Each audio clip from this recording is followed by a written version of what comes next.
Hello everyone, আসসালামু আলাইকুম। এখন আপনারা যেটা দেখতে পাচ্ছেন সেটা হচ্ছে একটি টি শার্ট, আর এই টি শার্টটি হচ্ছে গ্রিন কালার টি শার্ট। টি শার্টের কাপড়টি হচ্ছে জর্জেট কাপড়, আপনারা দেখতে পাচ্ছেন।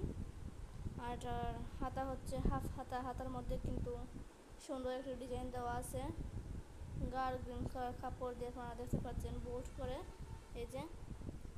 আর এটার কলারটা হচ্ছে গ্রিন কালার, আর বুকের মধ্যে হচ্ছে বোতাম দেওয়া আছে, হোয়াইট কালারের বোতাম দেওয়া। এই টি শার্টের বডি সাইজটা হচ্ছে ফ্রি সাইজ, অনেক বড় সাইজ এটা। আর নিচের গেটটাও কিন্তু অনেক বেশি বড়, আপনারা দেখতে পাচ্ছেন। এটা পরলে অনেক সুন্দর লাগবে, আর এর সাথে হচ্ছে হোয়াইট কালারের প্যান্ট পরলে বেশি সুন্দর লাগবে। বিশেষ করে এগুলা গরমের দিনে কমফোর্টেবল।